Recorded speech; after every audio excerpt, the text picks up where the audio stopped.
Now we shall begin. You should answer the questions as you listen, because you will not hear the recording a second time. Listen carefully and answer questions 1 to 5. Hi, I wonder if you could help me. I'm starting a course at Glenfield in a few weeks. I was just a bit worried about what facilities there will be and what I'll have to do. I'm especially interested in health and welfare stuff. Certainly. We normally send out a copy of our leaflet, Staying Healthy at Glenfield. I'm not sure why you haven't had it. Well, could you answer a few questions for me? Firstly, I'm wondering about how I get a doctor when I arrive. Well, you can register with the University Health Centre on North Campus. And do I have to pay for that? Not to register, but if you have to get medicines, there's a prescription charge of £6.50. Okay. Well, I'm not planning to get ill. That's only going to arise if I have any problems. So, should I just go along when I arrive? That's what we recommend for peace of mind, but it's not compulsory, and if you don't live inside the catchment area, you can't in fact register there. Where do you live? Well, at the moment I'm staying at the Backpackers Hostel in Hill Street, but I will be moving from there shortly, somewhere nearer. Well, there's a map at the centre which shows you the area that the university practice can accept people from. It's what we call the yellow zone. If you live outside that area, you have to find another medical centre to register with. It sounds like I'll only qualify after I move. I think you might be right. Then, in addition to the health centre, there's a free counselling service for all students situated on the North Campus. You don't have to register. They also have drop-in sessions. I say it's free, but that's only for up to 8 sessions. Beyond that, they normally refer people elsewhere. Sounds serious. Well, it's not just for big problems. People go there for advice on housing, workload, whatever, really. They can even arrange financial help. Is it confidential? Absolutely. Then again, a lot of students prefer to phone the Nightline service, which is run from an office on the central campus. They don't really encourage people to drop in. I see. So it's basically a free phone line. The number, if you want to make a note, is 0900 762 5913. I'll say it again. 0900 762 5913. Fine. Well, I hope I won't need any of these. What I will want is access to some gym facilities. Right. Well, you'll find those on the South Campus in the Sports Centre. It's great, but it's not free. You have to present your student card and pay a fee of £22 to get a pass. But that will last you for the whole year. Now listen and answer questions 6 to 10. Is this information on the website? I'm afraid not. I can send you some leaflets or even resend the whole information pack if you give me your details. Could you send the whole information pack, please? Yes, that's fine. I'll have to take down some details. Could you tell me your full name? Sonia Orr. S-O-N-Y... No, I'll spell it. S-O-N-I-A. Then Orr is O-R-R. Orr. OK. And you said you were on Hills Road? Yes, but don't send it there as I'm about to move. I'll give you my new address, which is 22 Winter Gardens. That's Glenfield. And the postcode? Oh, yeah. That's GF23 9BQ. Fine. Now, we're doing a bit of data collection about who uses our services at the moment. Can I just ask a few more questions? Yes, that's fine. OK. If you're an international student, what country are you from? I'm from Switzerland. And how old are you? I'm 24. And finally, which course are you enrolled on? Right. Well, that's a bit complicated, since I'm hoping to switch to economics and history. But at the moment... I'm down to do economics and sociology. It's a joint degree. OK, I'll put that. Great. Well, I'll pop the information pack in the post and you should get it soon. Now listen carefully and answer questions 11 to 17. Good morning, everybody, and welcome to Upton University. I hope you are settling in and beginning to find your way around. I know how confusing it can be when you start life at university, and that's why we have Freshers Week to help you find your feet. Before I go any further, I should perhaps introduce myself. My name is Sally Jackson, and I am the Secretary of the Students' Union, which has organized this week of events for you. You will usually find me in the office on the first floor of this building when I'm not attending lectures. Anyway, down to business. Of course, there are a few things that you are obliged to get done during your first week here. But once you've opened a bank account, if you haven't got one already, seen your director of studies to discuss which courses you are going to take, and signed up with a doctor, there will be plenty of time left to enjoy the events we have arranged for the week. And have we got a lot lined up for you? Throughout the week from Monday to Friday, every morning starting at 10 a.m., there will be orientation and welfare events. These will include tours of the campus, which, as you have probably noticed, is the size of a small town with 9,000 residential students, as well as sessions on developing study skills. We also have tours of Upton itself arranged for you, with a bus leaving from outside this building every afternoon at 5 o'clock. There are a number of interesting things to do and see in and around Upton, so you can expect visits to the castle and museum as well as the popular Ghost Walk. You'll need to sign up for this one, as numbers are limited. Just put your name on the list on the notice board in the entrance lobby. An important event is scheduled for Monday, that's the day after tomorrow, when we will be holding the academic fair. This is an opportunity for you to speak to students and academic staff about the courses that are on offer.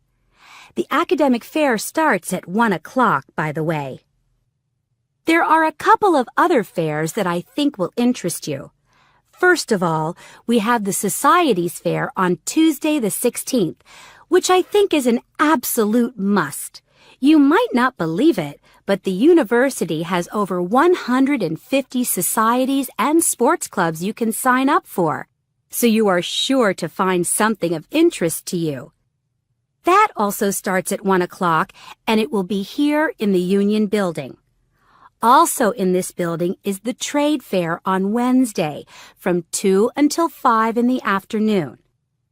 This one might sound a bit strange because you will find a load of banks and other businesses here trying to get your custom.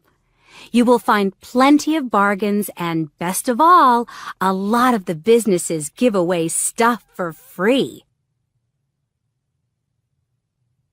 Now listen and answer questions 18 to 20. We've also got a great entertainment program lined up for you, starting tonight with our welcoming party.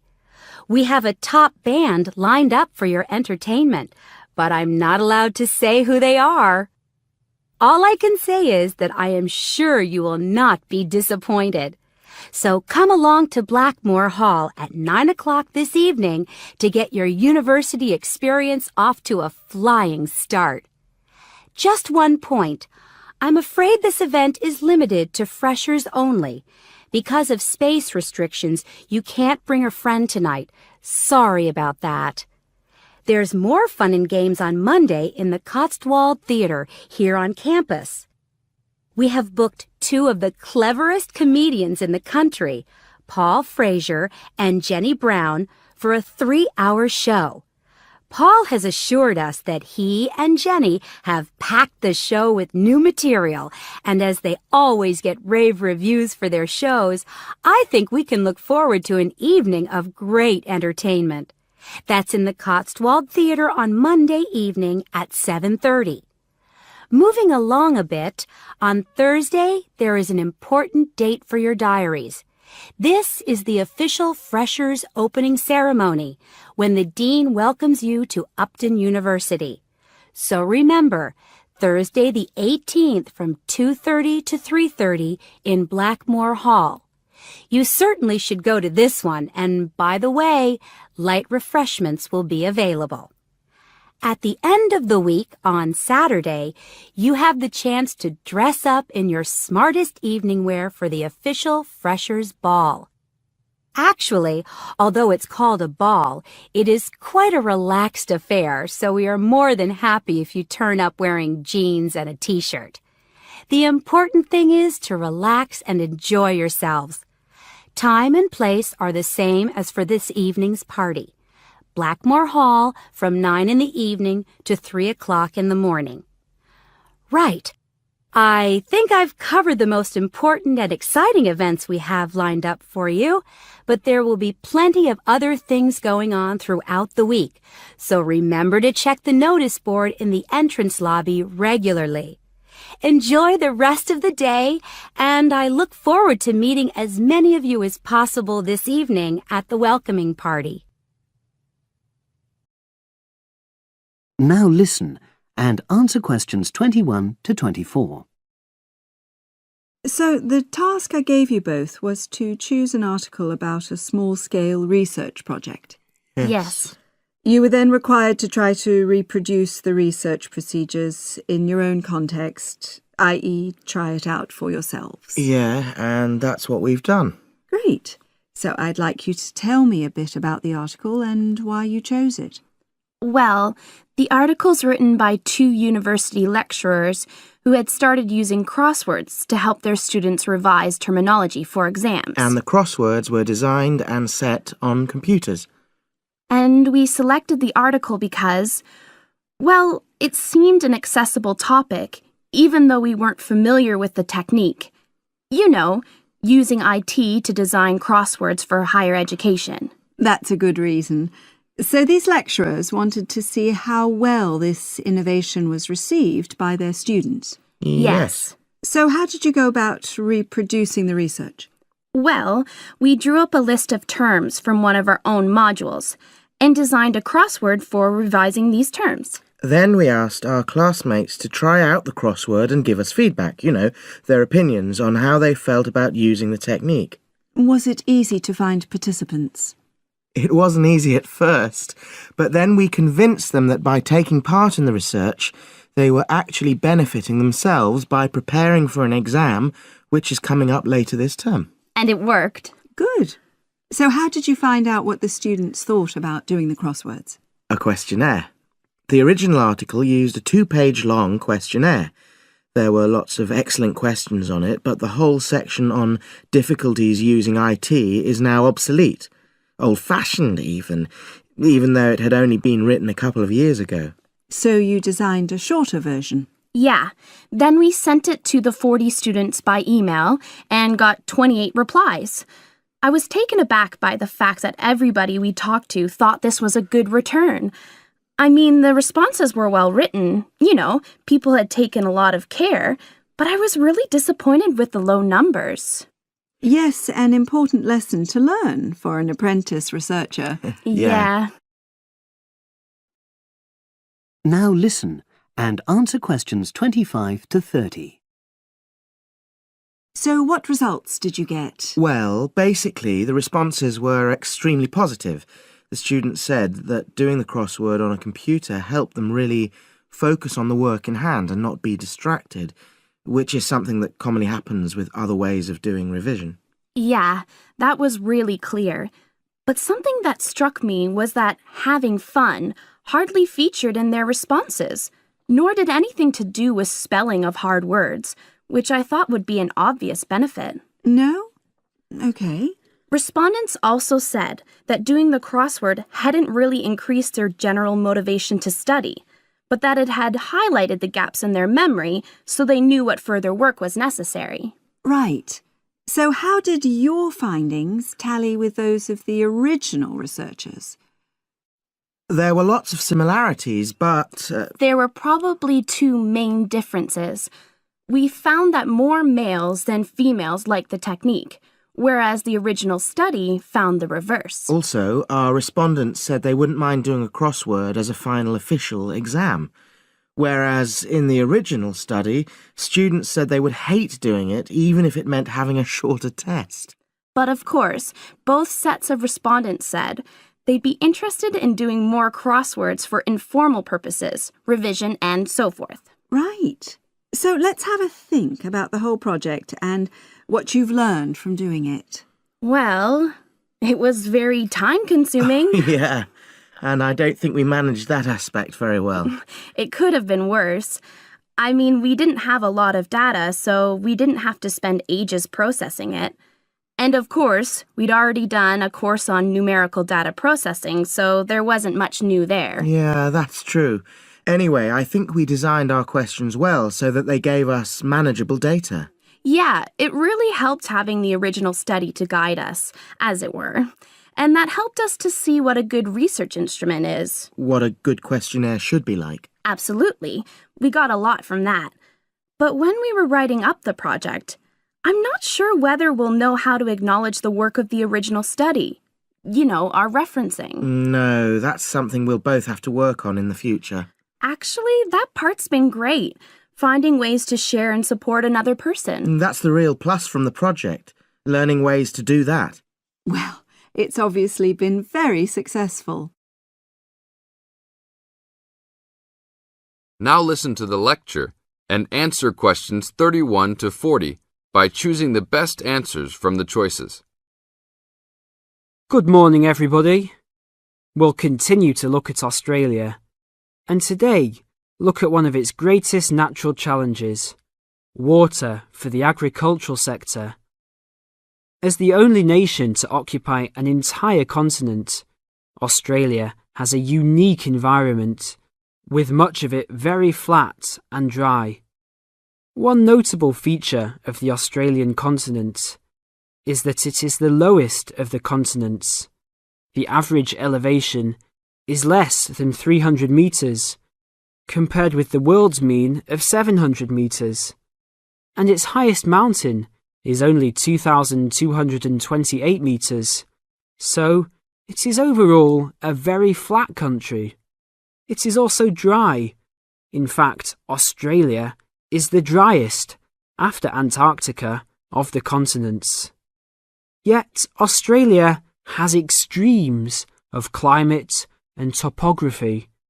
There are rainforests and vast plains in the north, snowfields in the southeast, deserts in the centre, and fertile croplands in the east, south, and southwest. And Australia contains some of the wettest areas on Earth. In western Tasmania and on the northern Queensland coast. But half of the continent has an annual rainfall of less than 300 millimetres each year, and only 20% has more than 600 millimetres each year. A major problem is that the limited water resources do not match up with where water is consumed. The major water resources are in northern Australia and Tasmania, whereas most of the agriculture and people are in southeastern mainland Australia. The agricultural sector is the largest consumer of both self-extracted and main-supplied water, using over 70% of total net water consumption. Electricity and gas supply, and water, sewerage and drainage services use notable amounts of self-extracted water. However, net consumption in the household sector is the lowest, just 8% of total net water used. Australia's water use increased by 25% over the decade between the mid-1980s and mid-1990s. Much of this increase was due to irrigated agriculture, which, as noted earlier, accounts for over 70% of national water demand. Since the mid-1990s, the growth and profitability of irrigated agriculture has outstripped the dryland agriculture sector. Irrigated commodities contributed almost a third of total farm exports in the mid-1990s. The results of a special government report in 2000 showed that if today's water use arrangements continue, the water needs of the rural industries will outstrip water availability by about 2020. Irrigated agriculture, Australia's major water-using sector, would be seriously affected by the shortfall. And although groundwater underlies large areas of Australia, it accounts for only 4% of water use. So, clearly, apart from water for households, which mainly comes from dams or rivers, it is the rural sector where efforts towards water conservation are particularly directed. In this sector, the largest consumers of water are the meat and wool industries. One of the major problems in considering sustainable agriculture is the large amounts of irrigated water used to produce these products. Some of the crops, such as wheat, maize, and soybeans, also use a lot of water. Furthermore, many crops are grown in dry areas, where up to half the available water evaporates from the soil surface or seeps down too low into the ground for the plant roots to reach it. Well, that's all we have time for this morning. You will be able to do further study on this topic in the library, and I have a handout here with references for those who want to come out to the front to collect it. Next week, we'll look at outback farming and... You now have half a minute to check your answers.